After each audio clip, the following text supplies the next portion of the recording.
simplemente por presentarnos. Vale, sí, que empiece ya a grabar. Bueno, ya por presentarnos, ya os he dicho, Miguel Ángel y Rafa son los dos secretarios provinciales del PSOE, de Cáceres y de Badajoz. Ascensión es la secretaria de Organización de la Comisión Ejecutiva Regional. Isabel es la portavoz de la Comisión Ejecutiva Regional del PSOE y Blanca es de la Ejecutiva Provincial de Cáceres y ha estado en el comité de campaña como una de las responsables, ¿no? Agradeceros la reunión. Yo creo que si algo nos dijeron los ciudadanos en el día de las elecciones es que se inicia un tiempo nuevo en el que hay que hablar y hablar mucho. Yo creo que eso no puede ser, no solo no puede ser malo, sino todo lo contrario. Y creo que además que hay que intentar hablar sin que necesariamente sea, digo ahora o en el futuro, siempre buscando un fin, sino sencillamente que los ciudadanos nos han dicho que compartamos la política de manera distinta como se ha hecho hasta ahora, ¿no? Por eso agradezco la posibilidad de reunirnos y estaré siempre abierto en el futuro a que lo podamos hacer en tantas ocasiones como así lo necesitemos, ¿no? A mí me gusta mucho hablar siempre antes de que las cosas estén hechas, ¿no? No me gusta nada la política de los hechos consumados y, por tanto, si los ciudadanos nos han dicho que nadie tiene mayoría para poder hacer una ley, nadie puede hacer leyes sin que previamente se haya hablado, ¿no? Y las cosas hay que verlas previamente. Ya habrá que articular fórmulas en un Parlamento de 4 fuerzas como el que tenemos, a ver cómo lo hacemos, pero en el bien entendido de que no se trata de traer las cosas aquí para conformar solamente mayoría, sino para priorizar qué entendemos que es lo que Extremadura necesita en estos momentos, ¿no? Y ahí, si me permitís, también, antes de entrar en cualquier otra propuesta, una serie de reflexiones globales, ¿no?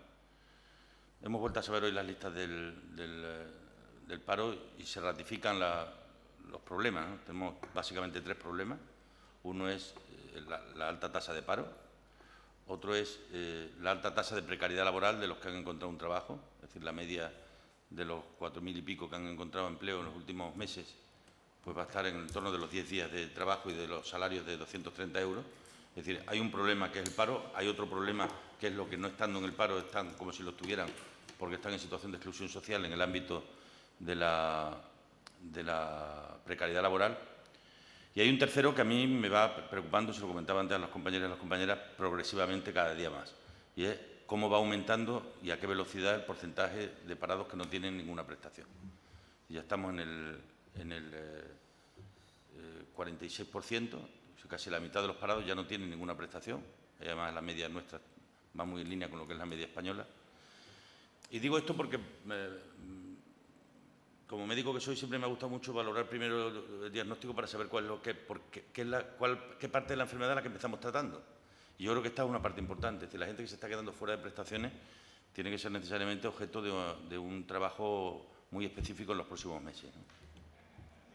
En su día hicimos un plan de empleo social, vertiendo recursos de las diputaciones provinciales, de los ayuntamientos y de entonces las obras sociales de las cajas de ahorros para intentar meter a la gente en el circuito de las prestaciones, porque cuando tú los vuelves a meter en el circuito de las prestaciones, automáticamente no solo le estás llevando esperanza a su vida, sino que de alguna manera le estás garantizando no solo el año de contrato, sino probablemente 2 años de su vida con un cierto margen de esperanza, ¿no? Y habrá que simultanear, por tanto, medidas de estímulo de la economía que permitan que la iniciativa privada genere empleo con medidas de empleo social a través fundamentalmente de los ayuntamientos, que son los que mejor conocen la realidad para poderlo llevar a cabo, ¿no? Luego está la cuestión que tiene que ver con todo lo que significan los dramas sociales, ¿no? Aquí en España, en los años 80, cuando se pusieron en marcha los grandes sistemas de protección social, que eran fundamentalmente el INSALUD, el INSERSO, el propio INS, Instituto de la Seguridad Social, se consiguió montar en el ámbito, por ejemplo, del Sistema Nacional de Salud, un sistema muy integral. Es decir, se acogió bajo un mismo paraguas a todo un sistema que estaba muy desperdigado y que se consiguió, ya fue muchos años después aquí en Extremadura, cuando las transferencias, que todo estuviera bajo el mismo paraguas. Nosotros tenemos que ser capaces en la próxima legislatura, y solo eso le daría razón de ser a una legislatura, poner en marcha un sistema de respuesta rápida a los dramas sociales. Es decir, si la enfermedad del cuerpo o de la mente tiene unas urgencias a las que poder acudir, las enfermedades sociales tienen que tener otras urgencias a las que poder acudir, y ahora no la hay, porque está muy desperdigado el sistema, porque hay competencias divididas entre ayuntamientos, diputaciones, administración central, administración autonómica, y no sé yo a quién me parece que era a ti, Álvaro, te lo he oído decir estos días atrás. Es decir, tenemos que ser capaces de arbitrar fórmulas que den respuesta al drama cuando el drama aparece. Porque claro, si tenemos un sistema perfecto, pero que es como si tú fueras a la infanta Cristina de urgencia o al de aquí de Mérida, y resulta que en vez de atenderte en el momento, te dice el médico de guardia o la enfermera: sí, está muy bien, pero mire, va a estar a echar una solicitud y a ver si dentro de 6 meses la inflamación del apéndice le ha bajado y ya no es necesario que la operemos. Hay que encontrar un sistema, no es fácil, ya os lo garantizo que fácil no es nada, porque algunas de las cuestiones que están incluidas en eso actualmente necesitan reformas legales para ser considerados de verdad como derechos y como objetivos, por tanto, y ahí entra todo lo que tiene que ver la respuesta a las familias en riesgo de exclusión social, a los niños que no tienen para comprar los libros cuando empieza el curso escolar, ahí entran todos los problemas derivados que puedan surgir en el ámbito de la pobreza energética, de la pobreza alimentaria, y entra efectivamente la pobreza habitacional, todo lo que tiene que ver con los desahucios, que no necesito deciros que es una prioridad para vosotros y que sin duda alguna también lo es también absolutamente para nosotros, porque creo además que con voluntad política y con sensibilidad este es un tema que Extremadura tiene las condiciones necesarias para que podamos resolverlo. Si hay de verdad una mayoría de extremeños, y estoy convencido que así será, que esto lo tienen como prioritario. No porque se le esté desahuciando a todo el mundo, sino porque todo el mundo ve en el horizonte que tiene alguna posibilidad de que ellos, sus hijos o sus nietos, les pueda ocurrir, ¿no? Y luego hay un tercer apartado que tiene que ver con los servicios públicos, fundamentalmente con la educación, con la sanidad y con la dependencia. Ayer me decía uno, en la cena esta que os contaba de Alfonso Guerra, me decía uno de los presidentes autonómicos nuestros, cómo a lo largo de los últimos años en el gasto público, que hasta entonces pues la sanidad y la educación podían estar en el entorno de un 55, un 60% del gasto, cómo a lo largo de los últimos años, como consecuencia de la caída de ingresos que se han producido por razón de la crisis, la parte que hay de gasto público que hay que destinar a educación y sanidad ha ido creciendo hasta el punto que en muchos casos está cercana ya al 80%. Es probablemente la competencia más propia que tienen las comunidades autónomas. Muchas veces hemos querido hacer aparecer como que tenemos todas las competencias del mundo, no tenemos capacidad sobre la legislación laboral, no tenemos capacidad sobre los criterios monetarios, es decir, nosotros no podemos manejar el valor del euro, ni siquiera en España, no tenemos capacidad en muchos casos sobre el sistema financiero. En cambio, sobre esto tenemos casi toda la capacidad. Entonces nos encontramos en el horizonte con un problema, y es que esto hay que blindarlo. Está blindada la educación, no está blindada la sanidad. Digo, está blindada que en la ley de educación pusimos un porcentaje por debajo del cual nunca puede estar el presupuesto de educación. Tendríamos que hacer lo propio en sanidad, pero el reto lo tenemos no solo aquí dentro de casa, sino lo tenemos dentro de 2 meses, cuando haya que empezar a negociar el nuevo modelo de financiación. El nuevo modelo de financiación, sí que ahí os pido, con independencia de lo que vaya a ocurrir en la investidura, sí o no, sí, ahí tenemos que estar muy unidos, porque es que nos jugamos, Extremadura se juega en el nuevo modelo de financiación, se juega probablemente gran parte de su futuro en los próximos años, sobre todo en educación y sanidad. Y deberíamos, en ese ámbito, pedir de verdad que no aceptemos ningún modelo de financiación para Extremadura. Nadie nos puede obligar a aceptar algo que no queramos, ¿eh? Nadie nos lo puede imponer.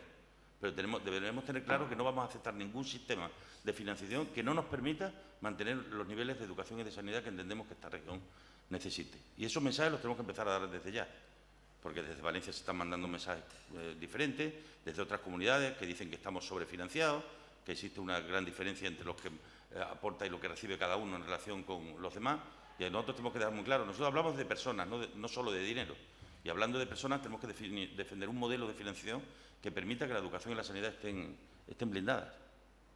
Porque en una tierra como la nuestra, con el nivel de dispersión que tenemos, con la pirámide poblacional que tenemos una necesidad de recursos sanitarios que están por encima de la media.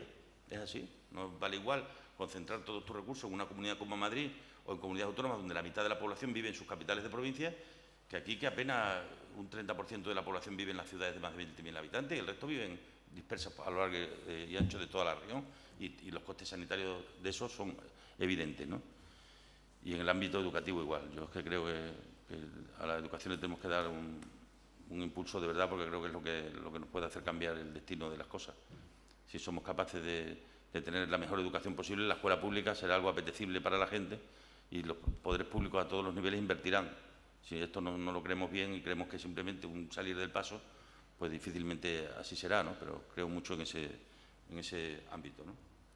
Os quería hacer estas 3 reflexiones para que creo que vayamos centrando cuestiones sobre las que donde están los problemas de la gente. En el trabajo, en los servicios que recibe y en la lucha contra la exclusión social y la respuesta contra la desigualdad y contra la pobreza. Que a mí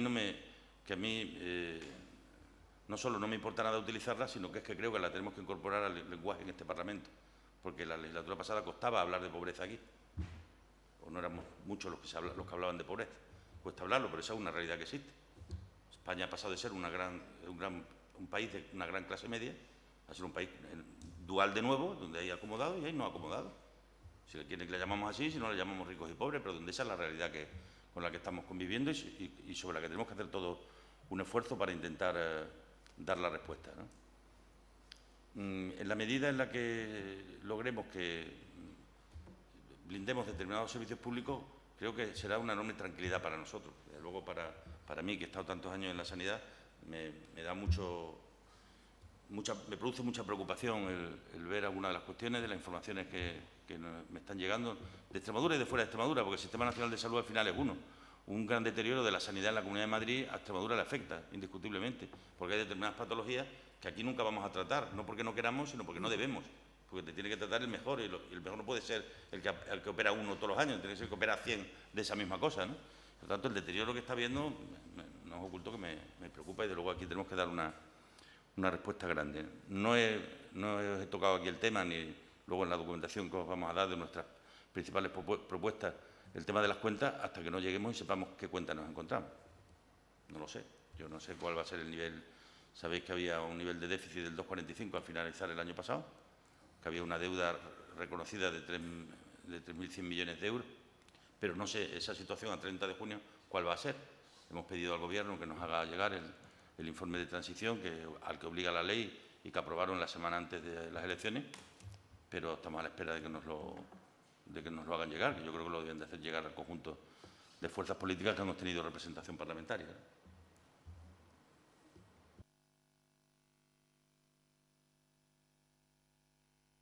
Buenos días. En primer lugar, como hablamos el otro día por teléfono, este es el primero, esperemos, de 2 encuentros, que el segundo tendrá un escenario que será seguramente, estamos convencidos, el de La Corrala. Están aquí Irene de Miguel y Jara Romero, futuras diputadas, Julián Macías, secretario de organización, Manuela Rodríguez, miembro del Círculo de Cañamero, y José Luis, miembro también de la Ejecutiva.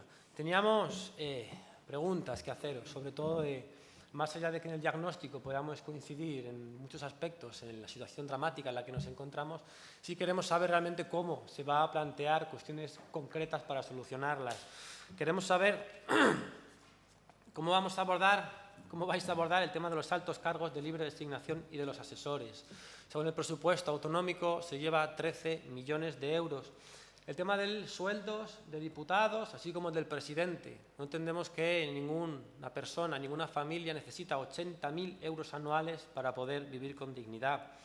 Queremos hablar de la radiotelevisión pública extremeña. No queremos que ahora salga el PP y llegue el PSOE y ese sea todo el cambio que tengamos. Queremos hablar de un cambio de estructura y de relación entre los órganos dentro de la radiotelevisión pública extremeña.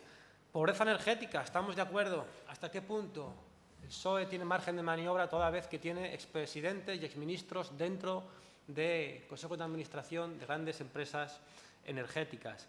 Desahucios, queremos concreción. Queremos saber qué medidas concretas se van a tomar si seguimos tratando y teniendo cuentas con bancos que desahucian, si vamos a aplicar y cumplir con aquellas sentencias que nos condenan por estar vulnerando derechos humanos, a dejar a la gente en la calle sin alternativa habitacional.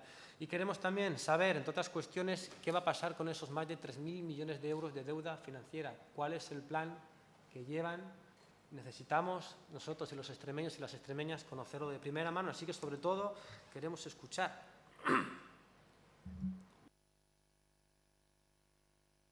En relación con todo lo que tiene que ver con los altos cargos, yo os propongo que podamos hacer algo, que veamos cómo está el conjunto del país, veamos cómo va a quedar después de todas estas modificaciones que se lleven a cabo y que Extremadura nunca sobrepase un nivel medio de lo que haya en el resto de los sitios, ni en número de cargos, ni en salarios, ni en nada. Es decir, evidentemente vivimos en un país en el que las rentas en cada sitio son las que son y que sean algo proporcional a lo que puedan ser las rentas en otros sitios, ¿no? Respecto al salario de los diputados, es un tema que habrá que afrontar aquí en la mesa del Parlamento y, por tanto, es un tema sobre el que tendremos que hablar. No hay nadie que tenga mayoría, por lo tanto, habrá que verlo. Yo soy partidario, lo era antes y lo soy ahora, de que haya salarios distintos en función de distintas responsabilidades. No es normal que todo el mundo cobre lo mismo en un escenario en que las responsabilidades están muy repartidas. Es decir, aquí hay gente que son diputados de base y otros que son responsables de grupos parlamentarios y otros que son miembros y responsables del Gobierno de la Asamblea, ¿no? Respecto al número de altos cargos, igual. Yo no tenía inconveniente ninguno que nos sentemos y veamos cuáles de ellos pueden ser prescindibles. Es verdad que ya, tanto en la última etapa mía de Gobierno como en este Gobierno anterior, ha habido una reducción de altos cargos. No sé, ni os puedo hablar de personal de confianza ni de libre designación, porque no lo sé, no sé lo que nos vamos a encontrar. Cuando lleguemos os lo diré. Sí os diré que yo tengo pensado hacer una importante reducción de los mismos en el ámbito de presidencia, que son los que sí conozco, en relación con lo que yo conocía y lo que había y lo que pueda haber después, ¿no? Respecto a la radio y televisión pública, yo tengo intención, en primer lugar, de que la presidencia, que la Dirección General de Radio y Televisión sea elegida por concurso público, es decir, renuncio a que seamos nosotros los que la elijamos. Me gustaría que en el Consejo de Administración de la tele estén todas las fuerzas políticas con representación parlamentaria, que haya un representante de los trabajadores también en el Consejo de Administración. Me gustaría que los cargos intermedios de la televisión fueran fundamentalmente ocupados por trabajadores y trabajadoras de la casa. Creo que hay gente de valía en la misma. Y me gustaría también que los periodistas y las periodistas de radio y televisión pública pudieran tener presencia también en el ámbito de las tertulias y de luego no seré yo el que me ocupe ni me preocupe, ni nadie que tenga que ver con el Gobierno, si yo soy su presidente, quien contrata a la televisión para hacer unas determinadas tertulias u otras, ¿no? Y luego se pondrá en marcha un consejo de informativos que será el que marca la línea editorial de la casa y no las llamadas telefónicas de nadie ni desde nadie, ¿no? La pobreza energética, la lucha contra la pobreza, desde luego a mí me trae al pairo los socialistas que puedan estar, no me afectan en absoluto, los socialistas que puedan estar en ningún sitio. Sí digo que yo no estaré nunca y de mí respondo, los demás que respondan ellos, pero desde luego me es absolutamente indiferente. Si lo que tenga que hacer lo haré, porque yo no estoy aquí para defender los intereses de nadie, sino para defender los intereses de los que han hecho que estemos aquí. Nosotros queremos aprobar una ley de mínimos vitales que tiene un coste en torno a los 12 millones de euros. 12 millones de euros que saldrán, entre otras cosas, de reducir parte del presupuesto de esta casa en la que estamos, de reducir parte del presupuesto de gastos en cargos y en personal de confianza de la Junta, que saldrá de suprimir el Consejo Consultivo de Extremadura, es decir, que saldrá de donde puede salir, es decir, de donde está el dinero. Y para garantizar los 6 kilovatios día y 100 litros de agua potable a aquellas personas que entendemos que en este momento no pueden hacer frente, me gustaría que lo pudiéramos hacer para tenerlo preparado para el próximo invierno. Si así lo entendierais, podríamos hacerlo vía un decreto legislativo que aprobara el Gobierno, previamente pactado con quienes se sumaran a ello, para que los plazos corrieran más rápido y lo pudiéramos tener todo en marcha para que en el mes de noviembre pudiéramos tirar ya de su aplicación. Respecto a los desahucios, yo estoy preparando un documento que, si alcanzamos acuerdos, no tengo inconveniente ninguno en que sea un documento conjunto, para que el primer día de la presidencia yo pueda llamar a los presidentes de los bancos y decirles que quiero verlos la semana siguiente, para decirles que aquí se han terminado los desahucios. Para decirles que aquí se han terminado los desahucios como se dicen las cosas de quien tiene la fuerza de los votos. Yo os puedo asegurar, porque tuve 4 años de presidente, que los votos te dan mucha fuerza. Y entonces, decirle que aquí se han acabado los desahucios es decirle que se han acabado los desahucios de aquella gente que no pueda pagar. Evidentemente, si hay una persona que pudiendo pagar no paga porque no le da la gana, evidentemente tiene que recaer sobre ellos el imperio de la ley, ¿no? Y eso se puede hacer por las buenas o por las leyes. Por las buenas, dialogando. Yo enviaré un proyecto de oficina de intermediación que ha funcionado muy bien en otras comunidades autónomas y ha permitido aliviar el 70 o el 80% de los desahucios, pero si habría que dar un paso más, iríamos a dar un paso más a través de una ley de emergencia social de la vivienda que permitiera pues tomar decisiones en el caso de que esas entidades financieras se empeñaran en seguir hacia adelante con los desahucios. No tengo inconveniente en entrar a hablar qué decisiones se pueden tomar desde la Administración con aquellas que hagan o se olviden de lo que para nosotros es fundamental, que es la vida de la gente. Defiendo que el desahucio no es solo que te echen de tu casa, sino que te están echando de tu vida, y por esa razón también me planteo el que pongamos en marcha pues todo lo que permita acabar con esa realidad y que al final de esta legislatura Extremadura sea una comunidad autónoma en la que se hayan acabado los desahucios de las personas que no pueden pagar, ¿no? Y estoy absolutamente convencido y persuadido, además, que lo vamos a lograr, porque yo no voy a permitir que en este país haya habido dinero para rescatar a los bancos y no haya dinero para rescatar la vida de la gente. Respecto a la deuda es, en términos absolutos y en términos relativos, en términos absolutos ha crecido mucho. Yo creo que si le sumamos a la deuda lo que también es deuda, pero no aparece como tal ahora, pero tendrá que aparecer necesariamente en algún momento, que es el Fondo de Liquidez Autonómica y el Plan de Pago a Proveedores, es decir, lo que el Gobierno de España, lo que Montoro ha pagado en nombre de la Administración Autonómica, eso ahora saldrá dentro de mes y medio, 2 meses, incorporado a nuestra deuda, a ver a cuánto asciende, ¿no? Yo espero que siga estando por debajo del 20% de nuestro Producto Interior Bruto, lo cual estaremos muy por debajo de la media española en términos de deuda, pero tenemos que ser conscientes de que eso, en el momento en el que el precio del dinero aumenta, nos condicionaría muy seriamente las políticas públicas. Es decir, mientras el precio del dinero esté como está ahora mismo Draghi, inundando de euros a todos los mercados, y el precio del dinero está por debajo de cero, pues la deuda se paga en términos razonables. En cuanto repuntara eso, condicionaba, desde luego, nuestro país, un país con 100% de deuda respecto de su PIB. Nosotros estamos en el 20, España está en el 100, nosotros aquí en el 20. No obstante, es que estábamos en el 10 al inicio de la legislatura. O sea, que el último año mío, cuando acabó el año 2010, el último año de mi entera responsabilidad, estábamos en el 10% de deuda y la vamos a acabar casi en el 20%, ¿no? Porque al significado que se ha duplicado, a pesar de que ha habido recortes, cosa que tampoco entiendo, por cierto, del todo, ¿no? Esto un poco precisándote cuestiones, estoy dispuesto a precisar las que necesitéis más, porque son temas que los tenemos muy trabajados.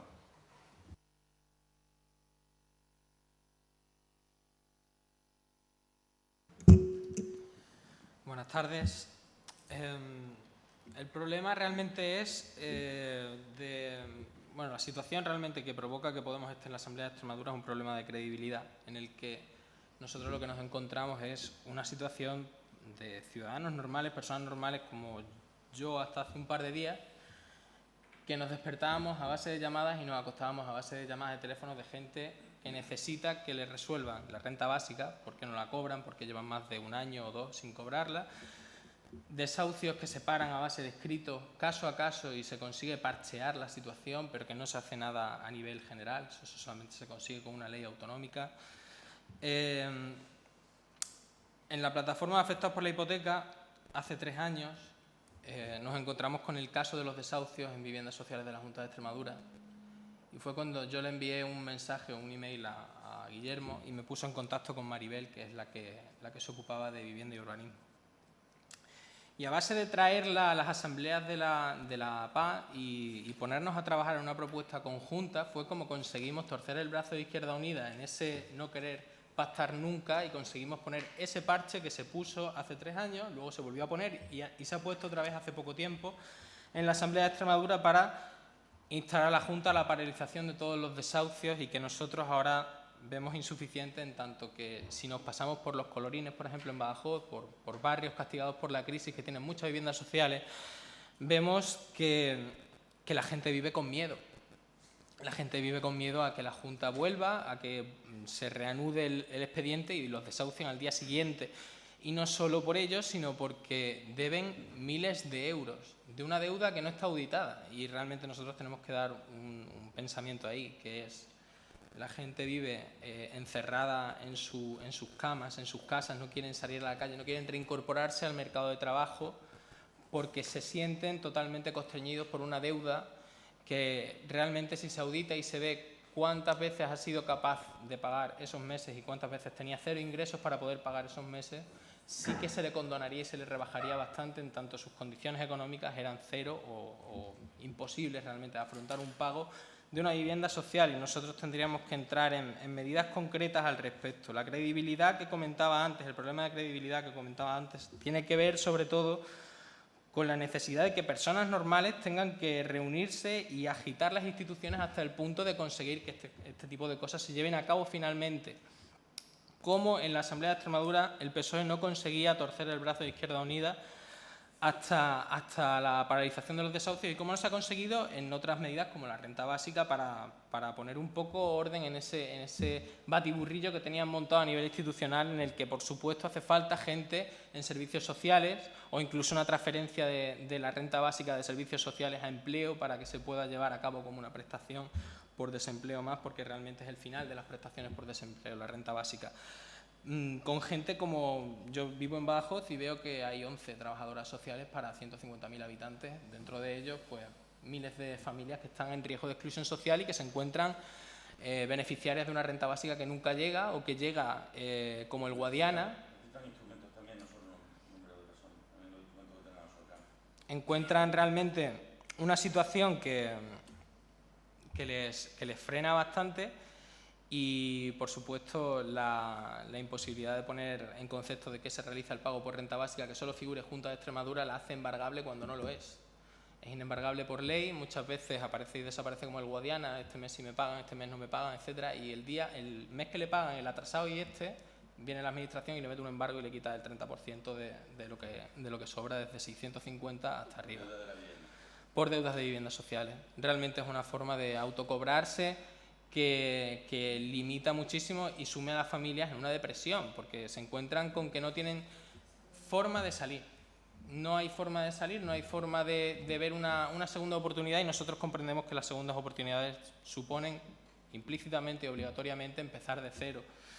En el caso de pobreza energética, por supuesto, puede ir vinculada. Nosotros lo hacemos en el Plan de Rescate Ciudadano y lo tratamos como un todo para la gente que está totalmente sin recursos, que no tengan vivienda social, que no tengan prestaciones y que necesiten las dos cosas. Nosotros tenemos que garantizárselas, y tenemos que garantizárselas a través de un plan que integre tanto la cobertura de vivienda social como la renta básica, como un porcentaje que no exceda el 30%, tanto para la vivienda como para el tema energético, la luz, el agua y el gas. Entonces, a la hora de oponerse a los bancos y sentarse, por supuesto que contaría con nuestro apoyo.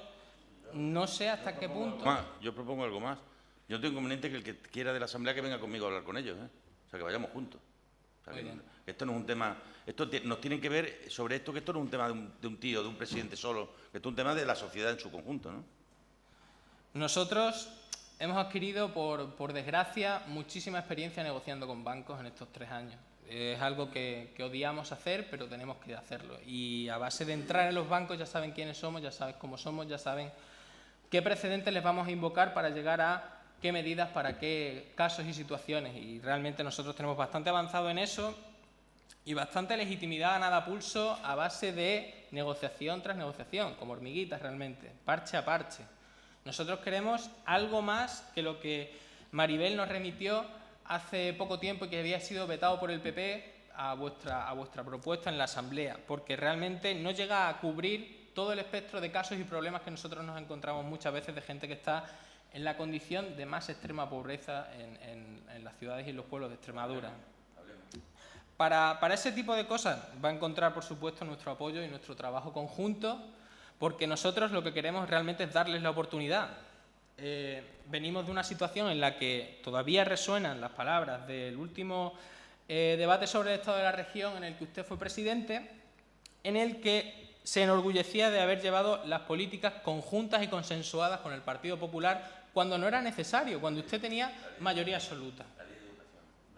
La ley de educación y un par de cosas más realmente. Pero sabiendo que los problemas de los extremeños no empezaron en mayo de 2011, sino que vienen de atrás y que hay que atajarlos, tenemos que empezar a hacer bastante más. Y realmente nosotros ahora tenemos la oportunidad de recuperar sobre todo la credibilidad que 4 años de gobierno del Partido Socialista, presidido por Guillermo Fernández Vara, pues lastró a la hora de llevar a cabo una serie de medidas que nosotros venimos también a exponer nuestra crítica sobre ellas. Y, por supuesto, en el tema educativo, ustedes en las 60 medidas que plantean se encuentra una que es la comparecencia de la gente que vaya a formar parte del Consejo Económico y Social ante la Asamblea para valorar, de todos los cargos, para valorar si es idónea o si no es idónea.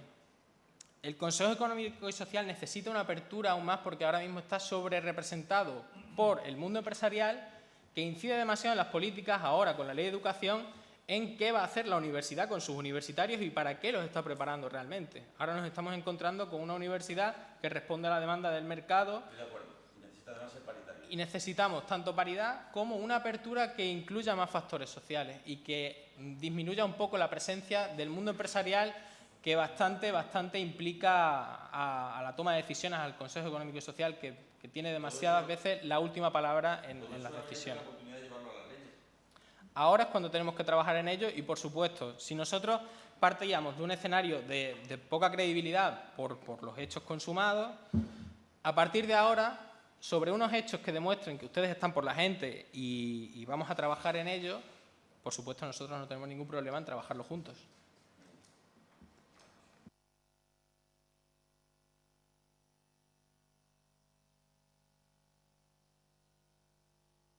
Echo de menos un poco más de concreción. Sueldo del presidente, ¿qué va a pasar? Porque hay que hablarlo en la Cámara, también el de los diputados.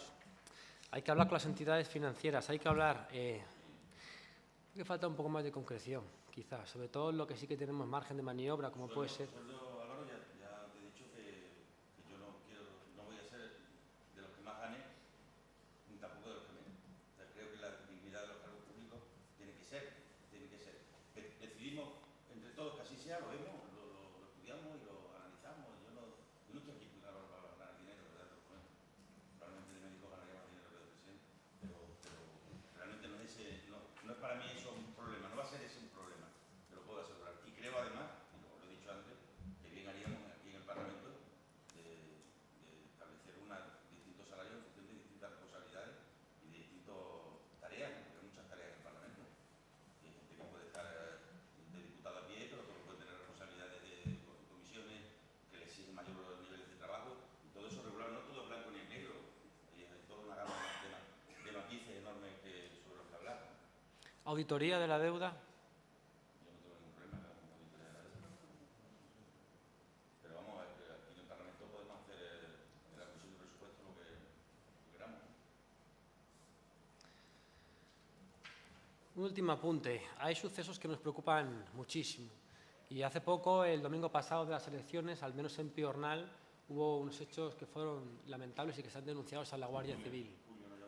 Efectivamente, a la salida del recuento el domingo en Piornal, un grupo de 50, 60, 70 personas que ondeaban banderas del PSOE, entre ellos había caras reconocidas del PSOE, estuvieron zarandeando y maltratando a un compañero que venía de hacer el recuento. Yo no le he contestado a fecha de hoy, vamos, me acaba de mandar un mensaje hace 10 minutos, no le he contestado todavía porque estoy haciendo indagaciones, estoy preguntando. En cualquier caso, hay una denuncia judicial puesta, él habrá dado testigo, y yo evidentemente no voy a aceptar ni a tolerar nunca que eso sea una conducta, y si hubiera alguna responsabilidad, como partido tomaríamos las decisiones oportunas, ¿no? Sin duda alguna. Por cierto, ahora que he hablado de elecciones, una de las cuestiones que nos he dicho, pero creo que estaríamos bien, y no contra nadie, bien, quiero que sepáis que no lo digo contra nadie, porque cosas malas en muchos sitios se han hecho con el tema del voto por correo en este país. Tenemos que acabar con las cosas que están ocurriendo. Yo creo que aquí en el Parlamento hay que hacer una comisión de investigación, una comisión no permanente, que es destinada a dar una serie de recomendaciones que nos permitan que nunca más en unas elecciones haya ninguna sombra de duda sobre el voto de la gente. Y esto no es arrojarle nada a nadie a la cara, es decir, por el bien de la democracia, por la limpieza y por la transparencia, tenemos que, y esto es tan sencillo como llamar a la gente, recomendaciones que nos digan, y probablemente haya que cambiar las leyes. Y tenemos que impulsar un cambio de la ley, que no sea solo para saber cuántos diputados hay o cuántos están o no están liberados, sino también para profundizar en la democracia, y hay cosas de verdad que a mí no me gustan, de las que he visto a lo largo de estos meses y que pueden estar ocurriendo aquí y que han podido ocurrir en otros sitios. Una vez que se esclarezcan los hechos, exigimos una condena inmediata y pública de aquellas personas que sean miembros de su partido que hayan estado involucrados en algo parecido al esperpento que tuvo lugar el domingo en Piornal. Queremos saber qué ha pasado y una vez que sepamos qué ha pasado, no podemos consentir en un Estado democrático que se sucedan cosas como esas tan espantosas. Y estamos esperando a que hagan pública primero los nombres, las caras, cuando eso se conozca, y la condena. Él ha presentado una denuncia, habrá una investigación judicial. Efectivamente. Se llamará a los testigos y... Nos vemos en la corrala dentro de... la semana que viene. Perfecto.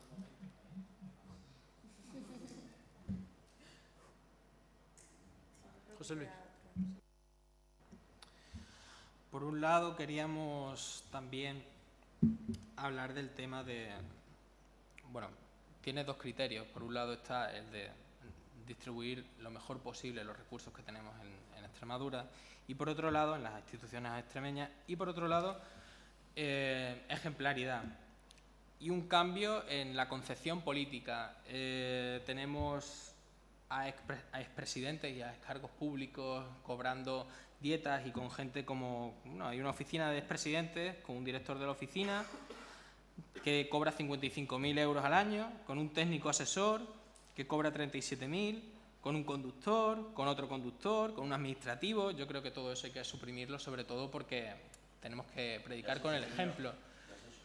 Ya se suprimió la oficina de los expresidentes. Ahora lo que hay es una dotación mínima, no de 5, como tú estás diciendo. En mi caso era de 2 personas. En el caso de Rodríguez Ibarra de 3.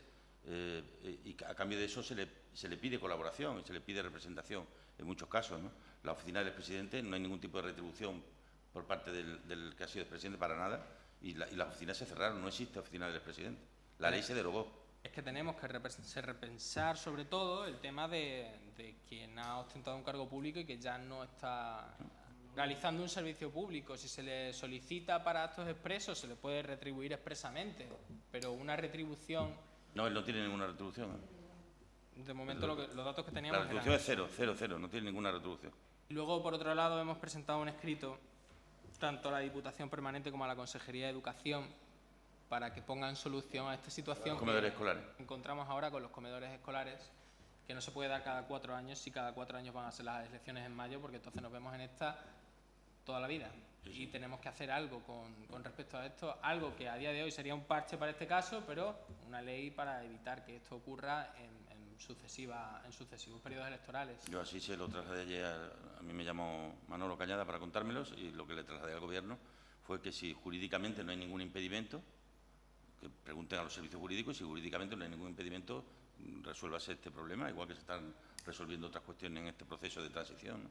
Yo creo que lo que tenemos que hacer ya de cara al año que viene es que este periodo de estos 20 días que están al final del curso, que se incorporen y se incluyan, ¿no?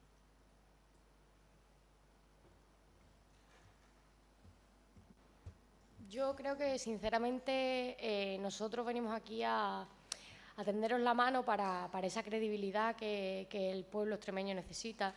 Y el tema de los comedores escolares es algo que llevan 2 días los niños ya con hoy sin comer, entonces yo creo que no deberíamos de perdernos en burocracias y en demás disquisiciones. Pero que no está en nuestras manos, ni en las vuestras ni en las mías, resolverlo. Dentro de un mes sí, pero ahora no. A ver, el Estado de Derecho no me permite a mí, siendo diputado electo pero no presidente, ir a la Consejería de Educación y tomar una decisión. No lo puedo hacer. Te aseguro que si pudiera hacerla, lo haría. Seguro que se puede hablar con el Gobierno en funciones y con la Diputación Permanente. Ayer hablé. Cuando Manolo Cañada me llamó, al cabo de las 2 horas, yo nunca oculto nada. Yo fui el primer político en Extremadura que enseñó sus nóminas. El primero hace ya muchísimos años, ¿no? Con lo cual no tengo nada que ocultar. A mí ayer me llamó el presidente para decirme qué pensaba de esto. Digo, oye, hombre, que con la que está cayendo, con la situación de dificultad por la que está atravesando la gente, ¿puede haber un impedimento de carácter legal? Digo, yo creo que no, pero en fin, preguntarle a los servicios jurídicos a ver cuál es el impedimento y buscamos soluciones, ¿no? Alternativas que las puede haber. ¿Y cuantificados cuántos son? Unos 8.000 niños. Son 8.000 niños. No, si el problema es que muchos de ellos están yendo, pero los padres tienen que pagar y los padres no tienen dinero.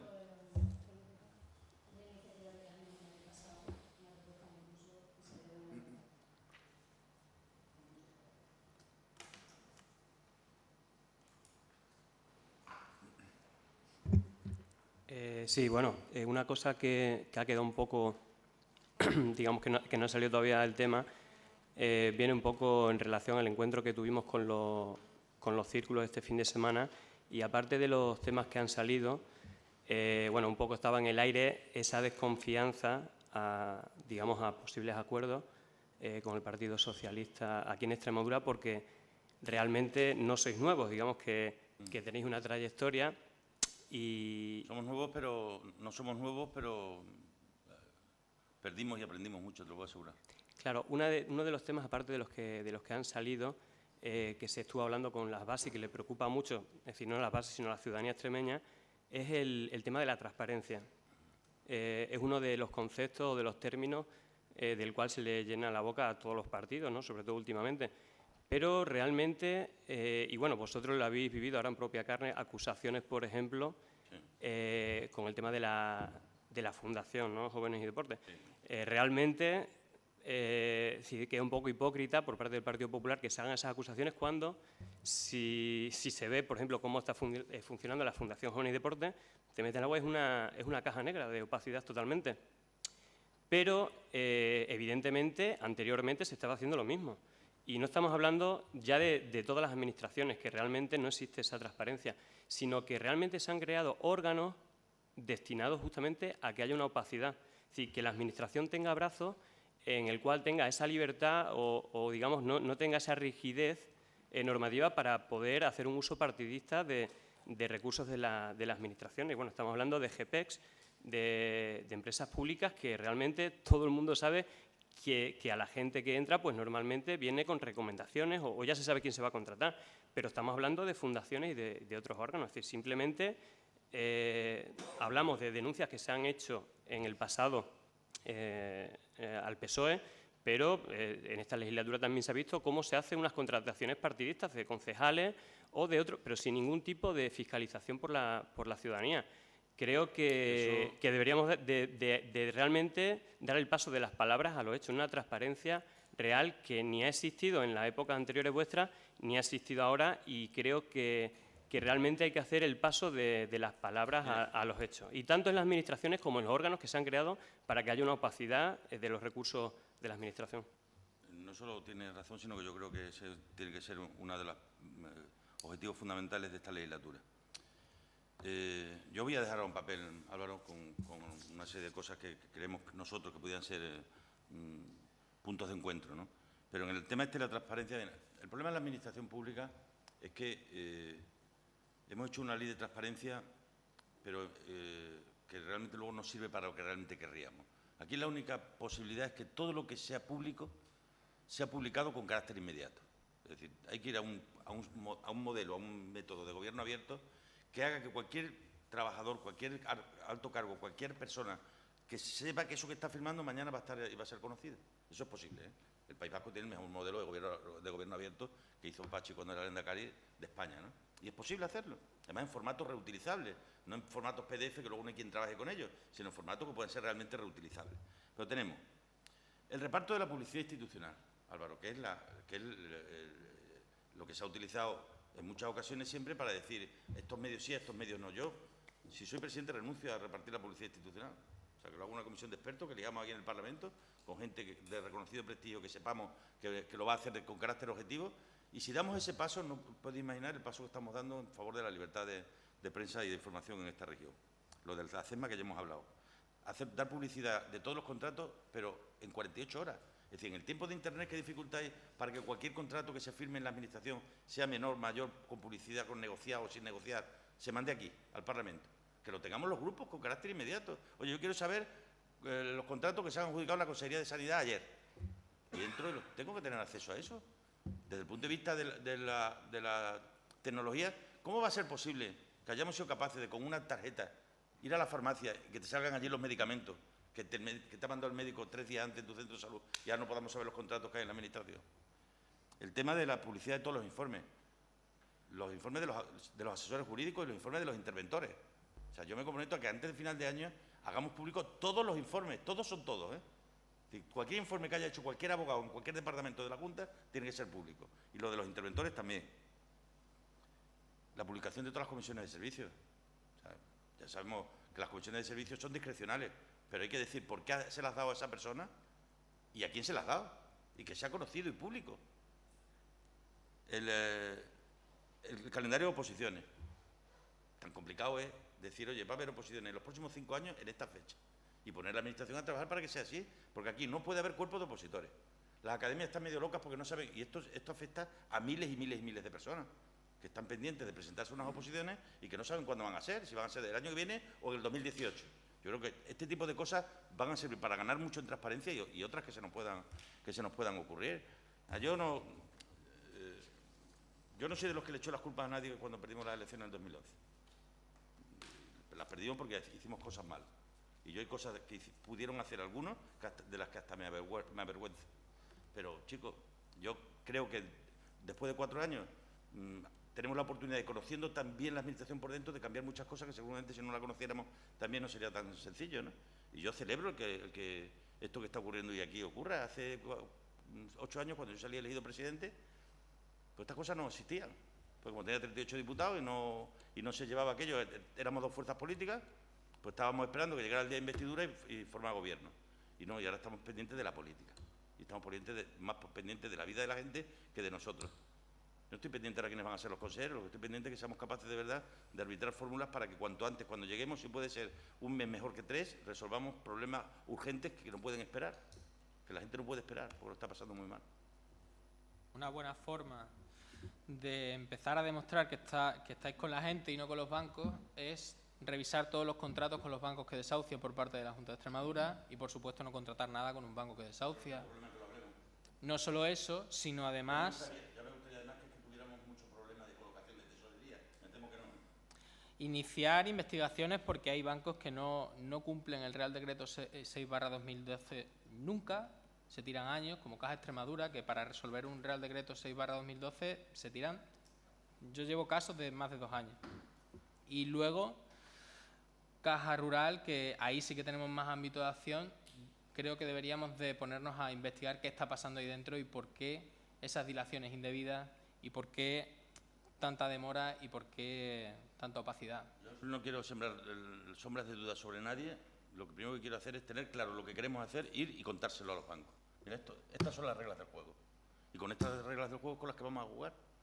Y cuando son conocidas y sabidas, nadie se tiene que asustar. Estas son nuestras reglas del juego, las que ponemos en nombre de la gente que ha confiado en nosotros.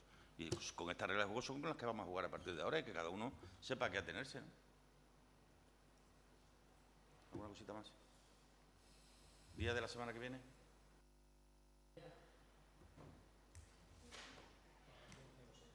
Tenemos constitución de ayuntamientos el sábado. El sábado día 13. ¿Una semana, el martes, por ejemplo? Pues el martes. Ya. Pues el día 10. Yo el día 9 tengo que ir a Madrid. ¿El 10 os parece? Miércoles. Ya llamáis a... Os ponéis en contacto con Isabel y le decís y lo cerramos en concreto. Ojalá los hechos acompañen a las palabras y realmente tengamos una legislatura en la que se trabaje para la gente. Nos cuesta un poco creer en ellos. Vemos que Tiene razones para ser descreído. el PSOE tiene un problema de credibilidad agudo. Más allá de que dijimos vamos a plantarnos en serio con los bancos, había que preguntarnos cuánta deuda tenéis contraída con los bancos y qué margen de maniobra. El PSOE no tiene deudas con los bancos. Para saber qué margen de maniobra podéis llegar a tener. Si os hubiera gustado escuchar a lo mejor una concreción más específica en determinadas cuestiones, ¿no? Nosotros sabéis que asumimos limitaciones de cargos, de mandatos y de salarios. Y con 3 salarios mínimos vamos a vivir bien. No queremos vivir infinitamente mejor al pueblo al que queremos representar. Creo que no cuesta nada haberlo planteado. Vamos a intentar no interrumpirnos. Creo que no cuesta nada asumirlo, aunque sea a nivel interno, como hemos hecho desde Podemos, y dar ejemplo desde la propia praxis. Y se puede trabajar en esa dirección. Más allá de que se haga un debate público en la Asamblea, que estaremos completamente de acuerdo sobre estas cuestiones puntuales, pero quizá a nivel interno también se pueda dar paso, ¿no?, en esa dirección, y esperemos también que se pueda trabajar ahí. En demás, bueno, veremos qué margen de maniobra hay con las empresas energéticas para garantizar suministros básicos y demás. Como decíamos, tenemos un problema también con los consejos de administración, con la relación con ellos. Más concreción en el tema de la renta, etcétera. Es decir, yo creo que falta concretar mucho más y saber cómo se va a llevar a cabo todo eso para que tengamos realmente confianza en que eso se va a llevar a producir. Ahora entramos 12 ojos, 12 oídos, que vamos a estar expectantes día a día para ver que todo lo que se promete finalmente se cumple, que es lo que la gente quiere. Y si es así, pues habrá algún tipo de posibilidad de encuentro, pero estaremos fiscalizando todo lo que pase estos 4 años en la Asamblea. Sabéis que nuestro compromiso no es con nadie nada más que con la gente. Veremos si es así, nos veremos en la Corrala dentro de unos poquitos días. Y que te quede constancia, ¿has terminado? que te quede constancia que nosotros no tenemos ningún tipo de deudas con los bancos. Bueno, tenemos el préstamo de campaña que le hemos pedido, que lo pagaremos el mes que viene, cuando nos asignen lo que nos corresponde por las elecciones, ¿no? Pero nosotros vamos, como cualquier ciudadano, pero vamos, que no tenemos ninguna relación de otro tipo con ninguna entidad financiera, no tenemos ninguna relación con ningún consejo de administración de ninguna entidad ni de ninguna empresa, y te lo digo con toda la tranquilidad del mundo. Yo nunca estaría en ninguno de ellos y somos como mínimo tan independientes como vosotros, como mínimo tan independientes como vosotros. Antes de irnos, para que estemos de acuerdo en todas las cosas respecto de, aunque hablé con Luis, respecto de hacer declaraciones tras de la reunión, yo lo que le dije a Luis, y entendiendo la nueva política que quiere poner en marcha el presidente de mi grupo, tenemos que hablar con los medios cuando tengamos algo que comunicar. Por lo tanto, os pregunto si vamos a decirle algo o los emplazamos a la segunda reunión para que los dos participantes en esta reunión hagamos lo mismo, si os parece bien. Y si queréis que ahora atendamos a los medios en un canutazo, no los atendamos. Si consideráis que tenemos algo que trasladarle, no tenemos nada que trasladarle, pero en cualquier caso que estemos de acuerdo, tal y como hablé con López Lago.